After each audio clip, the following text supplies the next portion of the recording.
Yes, good morning to everybody. In the previous session, we had begin with the poem Amanda from your first flight textbook, which is written by Robin Klein. Before we proceed with the next two stanzas, quickly we will just revise what did we learn in the previous class. It is a conversation between a small girl, Amanda, and her mother, who is constantly nagging. And Amanda is frustrated. She doesn't like all types of restrictions which are put on her, do's and don'ts. She wants freedom. So, in the first stanza, her mother instructs her saying that don't bite your nails, which is a very bad habit. She tells her to sit straight without bending her shoulders. And she says that don't hunch your shoulders, stop that slouching and sit up straight. That is, she is pointing out to her, saying that you need to sit in the right posture, don't sit lazily.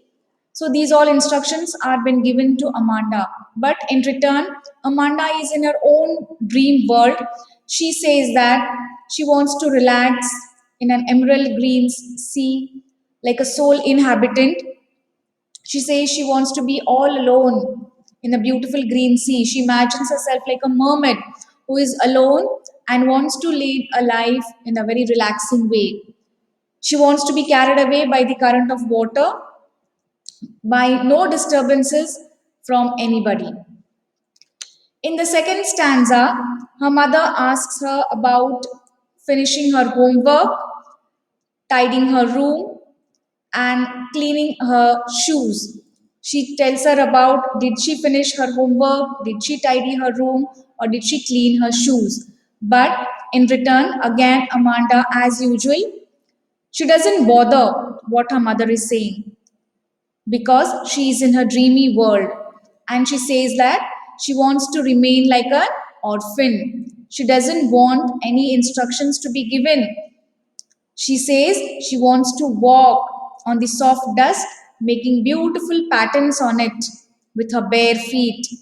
And she says she wants to, she wants to experience the silence because she says silence is golden and freedom is very sweet. She wants to lead a peaceful life, calm and quiet, without anybody interfering on what she is doing. She says that silence is very crucial and precious, and she wants to lead her life in a total, free, and without any disturbances from anybody. She wants to walk freely on the streets, draw beautiful designs.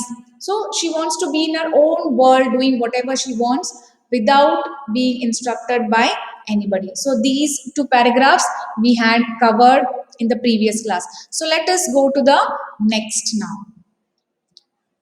In the third stanza, her mother says, don't eat that chocolate, Amanda.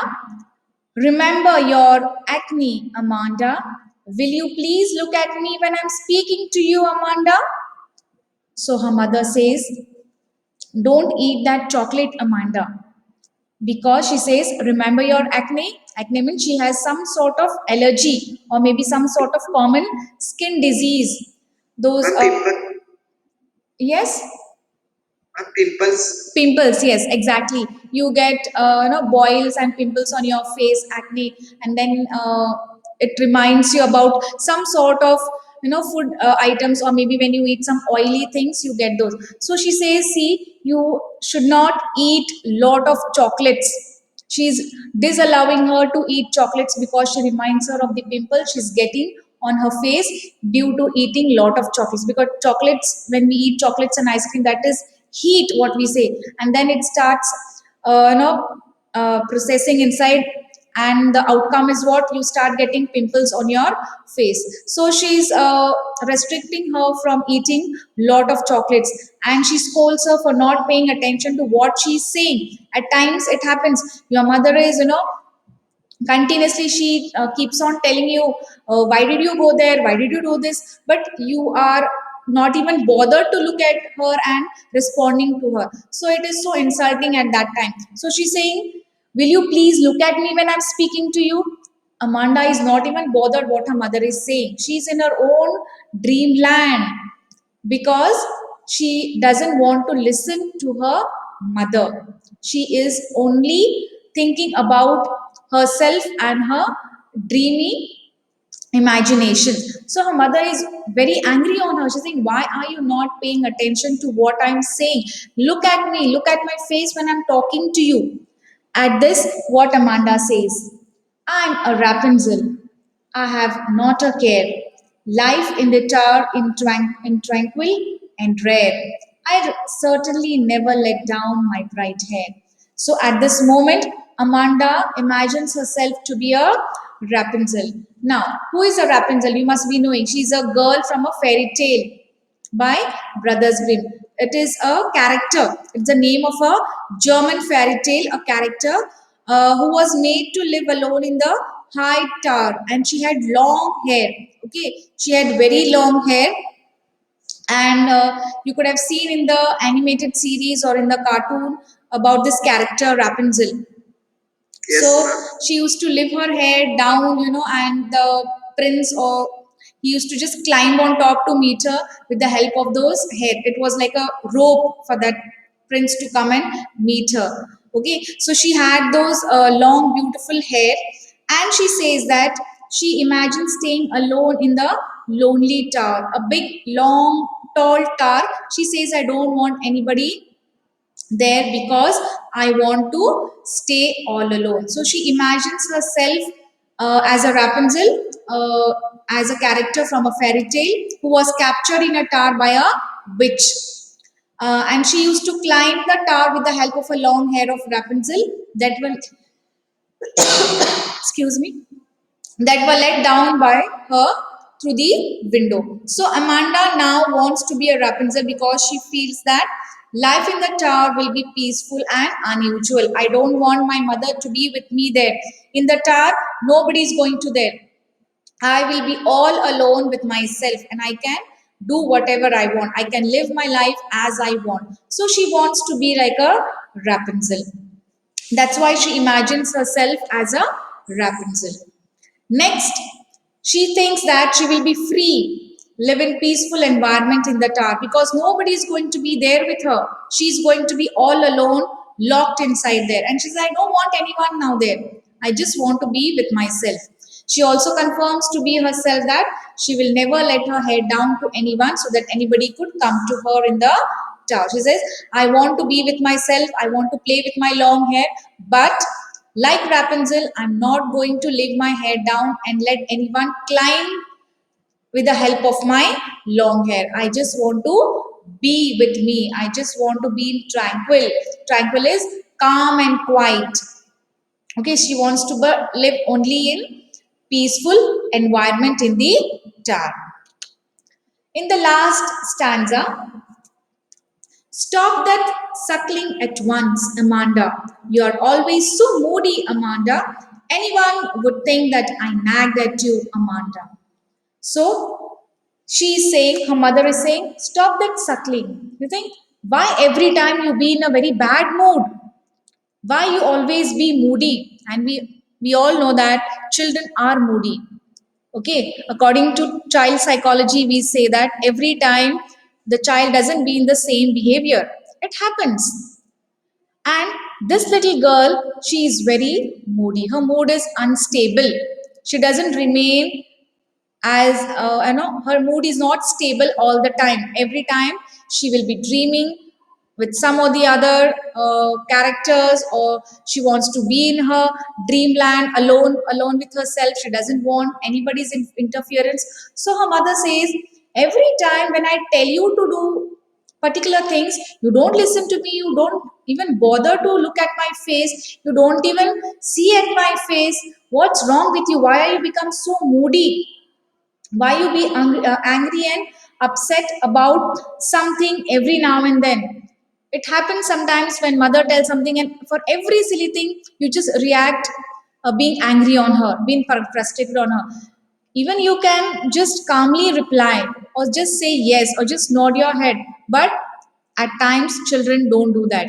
Every silly thing they have to react it in a very bad or upset mood. So she says, why are you in a such a bad mood? So Amanda's mother warns her for behaving in a very odd manner.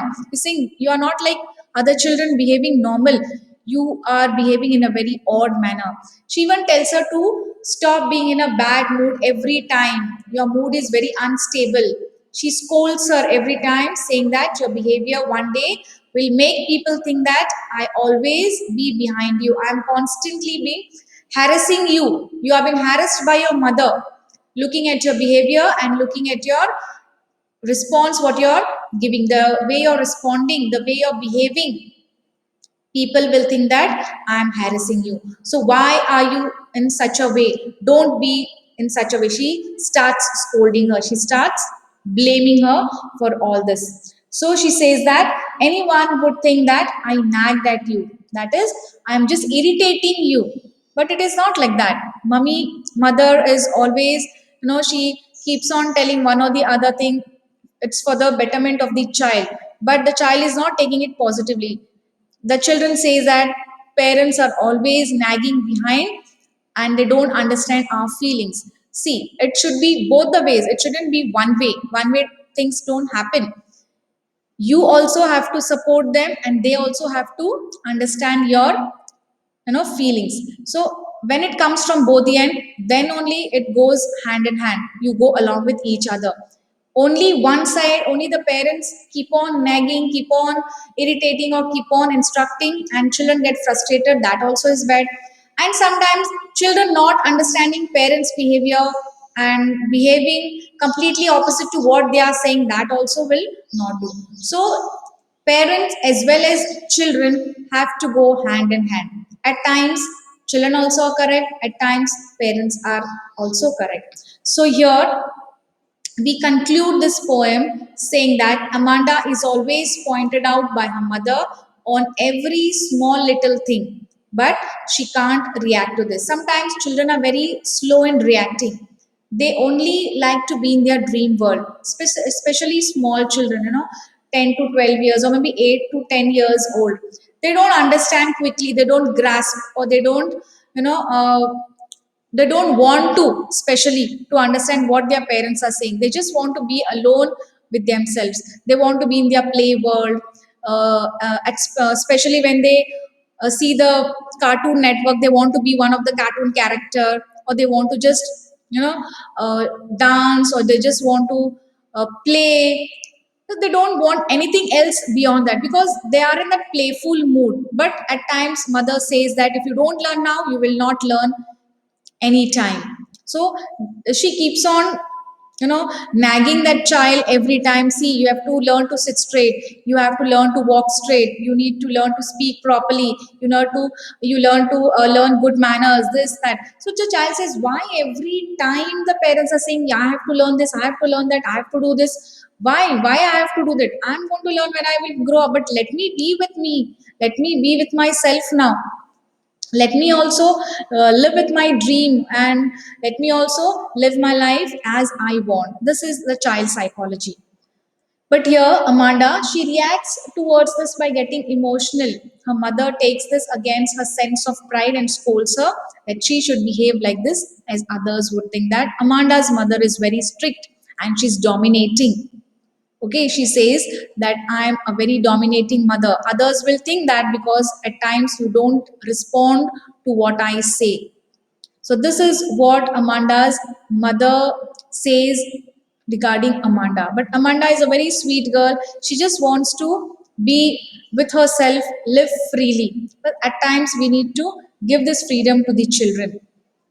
Always constantly nagging also is not good, because children start going away from parents. So it is good that parents also behave like friends with the children, and children also should think that parents are not anyone nagging at them or harassing them or dominating them. They are our parents. They are our parents. They are thinking about our betterment. They are thinking about our. They are our well wishers, and they will be always with us in any phase of life.